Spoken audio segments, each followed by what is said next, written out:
Alright everybody, in this video I'm going to go over the 1986 Corvette brochures. So, spoiler alert, what's new for 1986? Well, first of all, it's the first year for the convertible, and that means that the convertible gets its own brochure. And there she is, in all its glory. What else is new for 1986? The L98 gets the aluminum cylinder heads, which bumps the compression ratio from about 8.5 to 9.5. That's mostly due to the combustion chamber size. The aluminum head gets a 58cc chamber. The old cast iron heads were more like a 70cc chamber. Unfortunately, GM didn't take advantage of increasing the capacity of the ports. So it always seemed to me that was a place where they missed out a little bit. At about halfway through the season, they did introduce the aluminum, the roller camshaft. So that instead of having a flat tappet cam, they had a roller cam. And again, General Motors seemed to have missed out on an opportunity to increase camshaft specifications to improve performance, but it didn't do that. The same way as the cylinder heads didn't really gain much flow capacity, the camshaft didn't really get much of a gain over the flat tappet cam. Next thing, the car also gets for the first time this high-mounted tail lamp. That's because of late requirements from the government to include this in all these cars, and you may notice that all the 1986 American cars ended up with what I always thought was a tacked-on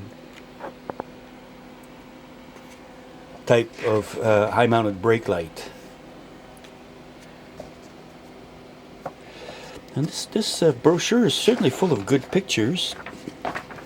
There's a nice shot. And here's that high-mounted tail lamp I was talking about. Alright, and of course it still gets the Targa roof. The dash doesn't change. And of course production doesn't change. What else would happen in 1986? About halfway through the season, oh, here's a few comparison with other performance cars of the time. About halfway through the season, the rear main seal on most of the GM V8s, 305, 350s were switched from a two-piece rear main to a one-piece rear main. And one wonders why in the middle of the season? Well, General Motors generally will use up the parts and introduce the new style or new designs at the end of this, at the end of the parts availability of the previous design. And as I may have mentioned in the past, the Corvette dominated, the C4 Corvette dominated SCCA sports car racing to the point where SCCA just decided to kick them out of, stop them from racing against Camaros and Mustangs because they were just killing them and killing also all of the imports that were competing at the same time. Oh, look at that nice little added color palette. Well, that's kind of interesting. Oh wow, they even give you some real material here. That's kind of neat. And standard features, interior. We talk about the engine. Optional features, exterior. Technical data. Wonder if that's where they're gonna. So yes, the L98 went from a 230 horsepower rating to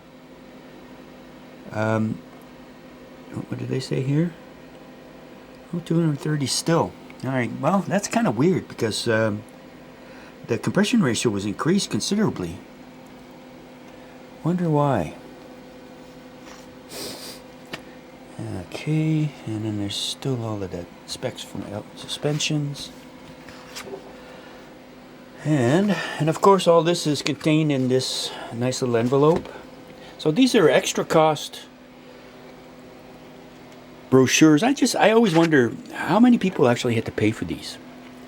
Alright, that takes care of 1986, and I'll be back with more because I've got Corvette brochures going right up to the C7s.